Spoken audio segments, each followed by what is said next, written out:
Christmas എന്നാൽ കേവലം ആഘോഷങ്ങളോ പുത്തൻ വസ്ത്രങ്ങളോ മാത്രമല്ല, അത് ദൈവം മനുഷ്യനോട് കാണിച്ച അളവറ്റ സ്നേഹത്തിൻ്റെ അടയാളമാണ്. പുൽത്തൊട്ടിയിൽ പിറന്ന യേശു നമ്മെ പഠിപ്പിക്കുന്നത് താഴ്മയും കരുണയുമാണ്. ഈ ക്രിസ്മസ് കാലത്ത് നമ്മുടെ ഹൃദയങ്ങളിൽ സ്നേഹത്തിൻ്റെ ഒരു പുൽക്കൂട് ഒരുക്കാം. ഞങ്ങളുടെ ഈ എളിയ കലാസൃഷ്ടിയുടെ പേര് ബേത്ലഹേമിലേക്ക് ഒരു യാത്ര. മാലാഖമാരെ, മനുഷ്യരെ സ്നേഹത്തോട് രക്ഷിക്കാനുള്ള എൻ്റെ വാഗ്ദാനം നിവർത്തിക്കപ്പെടേണ്ട സമയം എത്തിയിരിക്കുന്നു. ഭൂമിയുടെ രക്ഷകൻ ഭൂജാതനാകണം.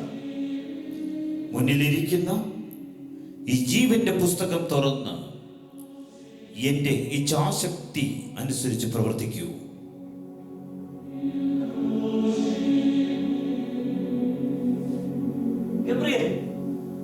ഇത് അത്ഭുതമാണ്. ദൈവപുത്രൻ ജനിക്കേണ്ടത് രാജകൊട്ടാരത്തിലല്ലേ? പക്ഷേ ഇതിൽ വേറെ കാലിത്തൊഴുത്തിൽ ലോകരക്ഷകൻ കേവലം ഒരു കാലിത്തൊഴുത്തിൽ ജനിക്കുമെന്ന് ദൈവത്തിന്റെ പദ്ധതികൾ നമ്മുടെ ചിന്തകൾക്ക് അതീതമാണ്. അതെ, ദൈവപുത്രൻ കാലിത്തൊഴുത്തിൽ പശുക്കളുടെ നടുവിൽ കച്ചയിൽ പൊതിഞ്ഞു. അതെ, രക്ഷകൻ സാധാരണ ജനങ്ങളിടയിലേക്ക് വസിക്കുവാൻ വരുന്നു. അതെ, ദൈവപുത്രൻ കാലിത്തൊഴുത്തിൽ പിറന്നാൽ അവിടെ ധനവാനും ദരിദ്രനും ഒരുപോലെ അവനെ കാണാൻ പറ്റും. ഇതാണ് ദൈവത്തിന്റെ മഹാപദ്ധതി. മിഖായേ, നീ പോയി ജനനത്തിനുള്ള കാര്യങ്ങൾ പൂർത്തീകരിക്കും. ജോസഫും മറിയും ബേത്ലഹേമിലേക്ക് വരുമ്പോൾ സത്യത്തിൽ ഒരു മുറി പോലും ഉണ്ടാകരുത്.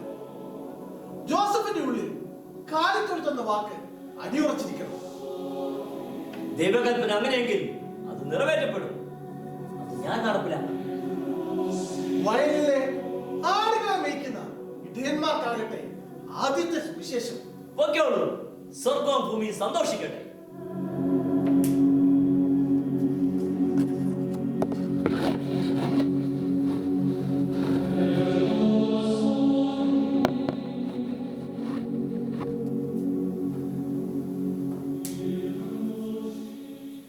മറിയമേ, നീ കുറച്ചുകൂടി സഹിക്കണം.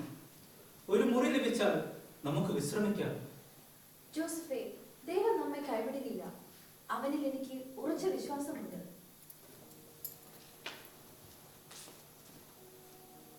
അല്ലയോ സത്രക്കാര, ദയവായ ഒരു മുറി. എന്റെ ഭാര്യ പൂർണ്ണ ഗർഭിണിയാണ്. അവൾക്ക് വിശ്രമം അത്യാവശ്യമാണ്. സാധ്യമല്ല, ക്ഷമിക്കണം.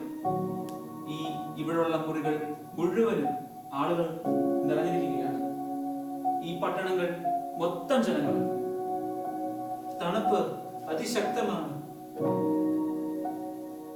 ഈ അവസ്ഥയിൽ വേറെവിടെയും പോവുക ബുദ്ധിമുട്ടാണ്. ദയവായി എന്തെങ്കിലും ഒരു വഴി. അങ്ങനെയെങ്കിൽ ഒരു സാധ്യതയുണ്ട്.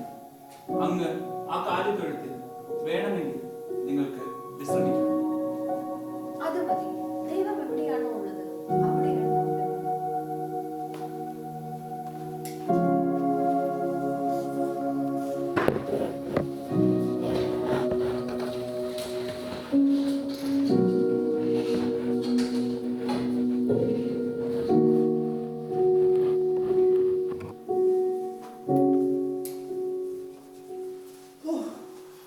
എന്തൊരു തണുപ്പല്ലേ! എത്രയോ രാത്രികൾ ഈ ബേത്ലഹേമിൽ ആടുകളെ മേയിച്ചിരിക്കുന്നു. എന്നാൽ നീ ശ്രദ്ധിച്ചോ? ഇന്നത്തെ രാത്രിക്ക് ഒരു പ്രത്യേകതയുണ്ട്. ഒരു വല്ലാത്തൊരു സമാധാനം അല്ലേ? ദൈവമേ, ഇതാരാണ്? നമ്മൾ എന്ത് തെറ്റ് ചെയ്തു? പേടിക്കണ്ട, ഞാൻ സ്വർഗത്തിലെ ദൂതനാണ്. നിങ്ങൾക്കായി ഒരു മഹാ സന്തോഷ വാർത്ത. സന്തോഷ വാർത്തയോ? അതും ഞങ്ങളെപ്പോലുള്ള സാധാരണ ആട്ടിടയന്മാർക്കോ? അതെ, നിങ്ങൾക്കായി ബേത്ലഹേമിൽ ഒരു രക്ഷകൻ ജനിച്ചിരിക്കുന്നു. ദൈവം നമ്മെയും ഓർത്തോ? അതെ, നിങ്ങൾ പോകൂ. പോയി പുൽക്കുടിലിൽ വെള്ളക്കച്ചകൾ കൊണ്ട് പൊതിഞ്ഞ ആ ശിശുവിനെ പോയി കാണും. അതെ, രക്ഷകൻ പിറന്നിരിക്കുന്നു. ഇപ്പോൾ തന്നെ പോകാം. വരൂ, നമുക്ക് പുറപ്പെടാം. ഇന്ന് വലിയൊരു സന്തോഷത്തിന്റെ ദിനമാണ്. ആ രക്ഷകൻ നമുക്കായി പിറന്നിരിക്കുന്നു.